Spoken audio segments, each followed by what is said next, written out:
بسم اللہ الرحمن الرحیم۔ السلام علیکم۔ ہمارے یوٹیوب چینل خانقاہ قادریہ عبدالیہ پر آپ کا استقبال ہے۔ اگر آپ اس چینل پر نئے ہیں تو برائے مہربانی ہمارا چینل سبسکرائب کریں اور بیل آئیکن دبائیں تاکہ ہماری ریگولر ویڈیوز آپ تک پہنچتی رہیں اور آپ کے علم میں اضافہ ہوتا رہے۔ الحمد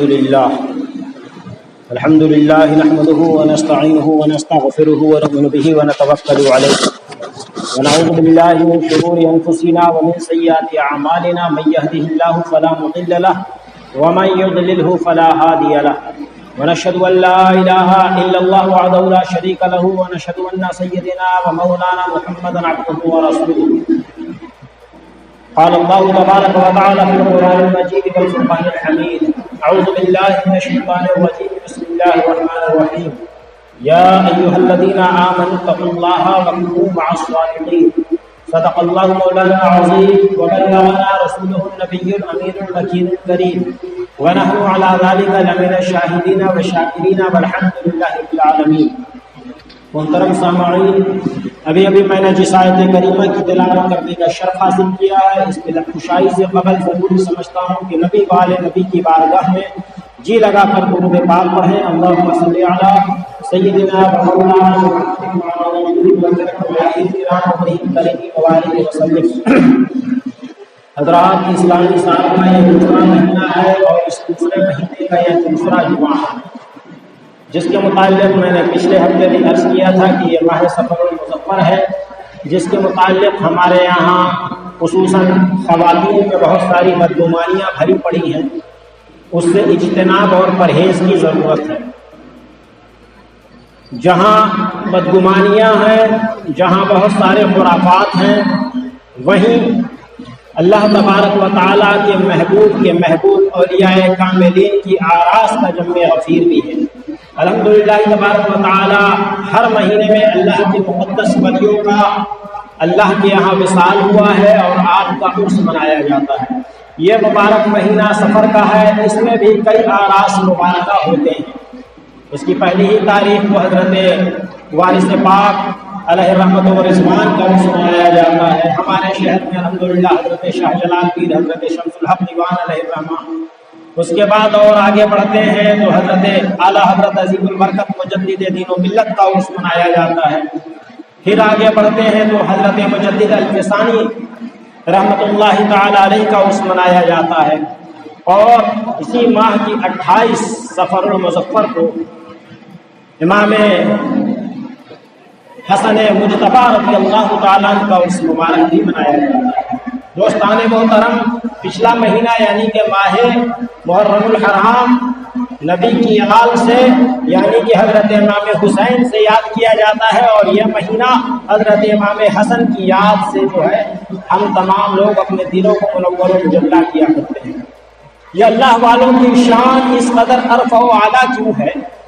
یہ غور طلب مقام ہے۔ آج حالانکہ اس چیز کے بہت سارے منکرین بھی پیدا ہو گئے ہیں، جبکہ قرآن و حدیث کا صحیح طور پہ اگر مطالعہ کیا جائے تو ہمیں یہ پتہ چلتا ہے کہ یہ شان جو ان کی ہے، یہ اللہ والوں کی جو شان ہے، جو اللہ والوں کا مقام ہے، جو اللہ والوں کی عظمت ہے، جو اللہ والوں کا مرتبہ ہے، یہ ہم نے آپ نے نہیں بڑھایا بلکہ خود پروردگار نے ان کا مقام بڑھایا ہے، کیونکہ انہوں نے اپنی زندگی کو رضائے الہی کے لیے گزارا ہے۔ زندگی کا ہر لمحہ، ہر گوشہ یاد الہی میں مشغول رہ کر گزارا ہے۔ یہی وجہ ہے کہ انہیں اس دنیا سے وصال کیے ہوئے 800 سال، 700 سال، 500 سال، 600 سال ہو جاتے ہیں، لیکن ہمارے اور آپ کے دلوں میں ایسے ان کی یادیں تازہ رہا کرتی ہیں جیسے کہ ان کا وصال کل ہی ہوا ہے۔ اور کیوں نہ ہو آپ کا شہرہ، آپ کا چرچا، کیونکہ اللہ تبارک و تعالی نے ایک اصول قائم کیا ہے کہ جو اللہ کی یاد میں اپنی زندگی کو گزارتا ہے، اللہ تبارک و تعالیٰ کو اس کو ایسے زندہ رکھتا ہے کہ رہتی دنیا تک لوگ اسے یاد رکھتے ہیں۔ آپ خود جائزہ لیں، اپنے گھر کا ہم اور آپ جائزہ لیں۔ آج کے بچوں سے، بچے تو بچے، بڑوں سے بھی اگر پوچھا جائے تو دادا پردادا کا نام انہیں یاد نہیں ہوگا، جبکہ دادا کو گزرے ہوئے کتنے سال، 50 سال ہوئے ہوں گے، ہارڈلی 60 سال ہوئے ہوں گے۔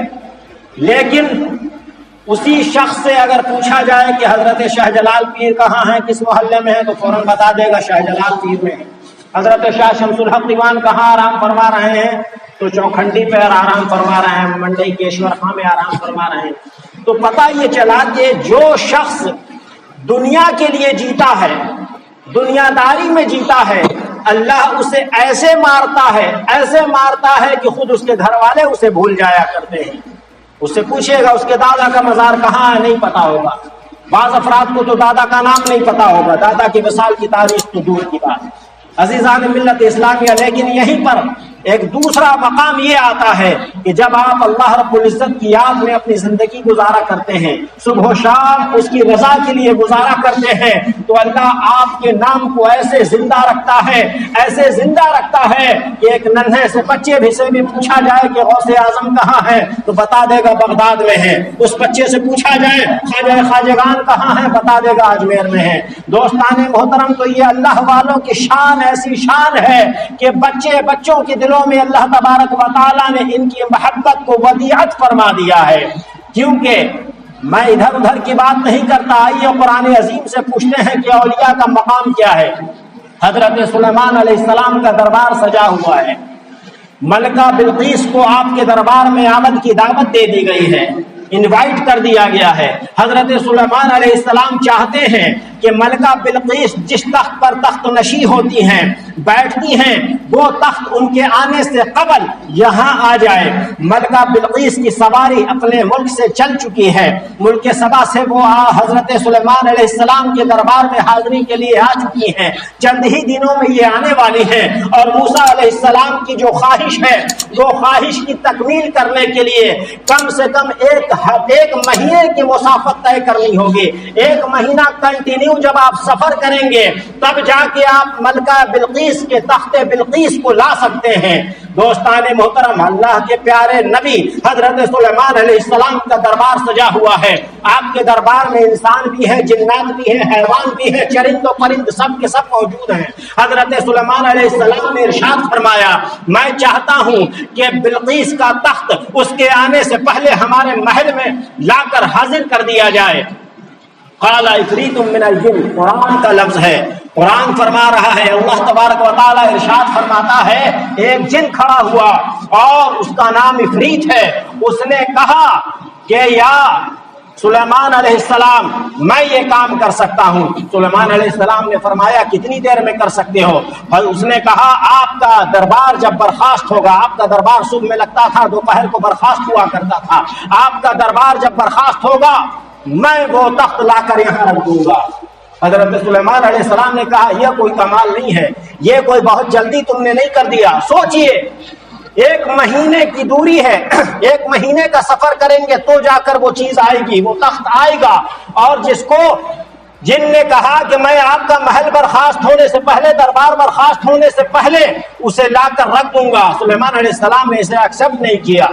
اللہ کے نبی ہیں، آپ کو معلوم ہے کہ اللہ نے ایسی قدرتیں عطا کی ہیں بندوں میں کہ وہ آنے واحد میں بھی کچھ کر سکتے ہیں۔ اسی اسنا میں حضرت آصف بن برخیہ جو حضرت سلیمان علیہ السلام کے امتی ہیں اور آپ کی قوم کے ولی ہیں، وہ کھڑے ہوتے ہیں، عرض گزار ہوتے ہیں، اے سلیمان علیہ السلام میں وہ تخت لا سکتا ہوں۔ سلیمان علیہ السلام نے کہا کتنی دیر میں؟ آپ نے فرمایا آپ کی پلک بھی نہ جھپکے گی وہ تخت حاضر ہوگا۔ پلک جھپکنے میں کتنا ٹائم لگتا ہے؟ 1 سیکنڈ، اونلی 1 سیکنڈ۔ 1 سیکنڈ میں 1 مہینے کی دوری پہ رکھا ہوا تخت، اور وہ تخت کوئی ایسا معمولی نہیں، 1-2 کلو کا نہیں، منو من کا وائٹ پتھر، سفید پتھر جو کنٹل میں کئی کنٹل کے اعتبار سے ہے، اور ایسے ہی نہیں رکھا ہوا ہے بیچ چوراہے میں، 7 محل کے اندر وہ تخت رکھا ہوا ہے، اور 7 محل کے 7 دروازے بند ہیں، اس پر پہرے دار کھڑے ہیں، اس کے باوجود حضرت آصف بن برخیہ لانے کا وعدہ کر دیتے ہیں اور آنے واحد میں پیش کر دیتے ہیں۔ یہ اللہ کے بندے ہیں، نبی بھی نہیں ہیں، ولی ہیں۔ ولی کو اللہ نے اتنا پاور دیا ہے کہ آنے واحد میں وہ تخت بلقیس کو لا سکتے ہیں۔ کتنے ٹائم میں؟ اونلی 1 سیکنڈ، پلک جھپکتے ہی لا سکتے ہیں۔ 1 سیکنڈ سے بھی کم کا وہ درجہ ہوتا ہے۔ اور آپ کو معلوم ہونا چاہیے کہ یہ نبی ہیں، حضرت سلیمان علیہ السلام نبی ہیں۔ 1,24,000 کم و بیش جو انبیاء آئے ان انبیاء میں سے ایک نبی آپ ہیں، لیکن ہمارا اور آپ کا سب کا یہ متفقہ عقیدہ ہے، ہم اور اب جانتے ہیں کہ تمام نبیوں کے سردار ہمارے اور آپ کے آقا جناب محمد رسول اللہ صلی اللہ تعالی علیہ وسلم ہیں۔ اور اس کے بعد اللہ نے قرآن میں کیا فرمایا؟ کنتم خیر امت اخرجت للناس، ہم نے آپ کو بہترین امت بنا کر بھیجا، یعنی پچھلے نبی کے جتنے بھی فالوورز تھے، جتنے بھی امتی تھے، جتنے بھی ماننے والے تھے، سب سے زیادہ بہتر افضل و اعلیٰ بنا کر اللہ تبارک و تعالیٰ نے محبوب کبریا صلی اللہ علیہ وسلم کی امت کو بھیجا ہے۔ دوستان محترم، جب ایک نبی کی امت کے ولی کا یہ عالم ہے تو کل جہاں کے سردار کے امت میں جو ولی ہوں گے، جو ولیوں کے سردار ہوں گے، ان کے پاور و اختیار کا کیا عالم ہوگا۔ آج بہت سارے لوگ اعتراض کرتے ہیں، تم نبی نبی کرتے ہو، ولی ولی کرتے ہو۔ عزیزان ملت اسلامیہ، اللہ نے ولی کو یہ اختیار دیا ہے کہ وہ 1000 میل کی دوری سے بھی اگر کسی اللہ کے ولی کو وہ یاد کرے گا اور ان کے وسیلے سے مدد طلب کرے گا تو اللہ کے ولی اس کی مدد فرماتے ہیں۔ حدیث کا مفہوم ہے کہ یہ ابدال، اوتاد اور اولیاء اللہ یہ بندوں کی مدد کیا کرتے ہیں، بلکہ حدیث میں یہاں تک آیا ہے کہ ابدال کی دعاؤں کی برکت سے اللہ تبارک و تعالیٰ بارشیں عطا فرماتا ہے، ابدال کی دعاؤں کی برکت سے اللہ تعالیٰ تمہیں بیٹا عطا کرتا ہے، بیٹیاں عطا کرتا ہے۔ اللہ تبارک و تعالیٰ ابدال کی دعاؤں کی برکت سے لوگوں کی جان کو لیا کرتا ہے۔ دوستان محترم، یہ سوال پیدا ہوتا ہے کہ بھلا ابدال کی برکت سے کسی کی جان کیسے چلی جا سکتی ہے؟ دوستان محترم، کوئی ظالم و جابر بادشاہ ہے، کوئی ظالم شخص ہے جو کسی پر ظلم و ستم اور مصائب و بربریت ڈھا رہا ہے تو اللہ کے ولی کی دعا سے اللہ تبارک و تعالیٰ بہت سارے واقعات پڑھ سکتے ہیں، کتابوں میں ملیں گے۔ فلاں بادشاہ وہ جو بڑا ہی ظالم و جابر تھا، جس طریقے سے حضرت نظام الدین اولیاء کے زمانے کا واقعہ غیاث الدین تغلق، جس نے حضرت نظام الدین اولیاء کو چیلنج کیا تھا کہ ہمارے آنے سے پہلے تم نے دلی خالی نہیں کی تو میں تمہیں تہہ تیغ کر دوں گا۔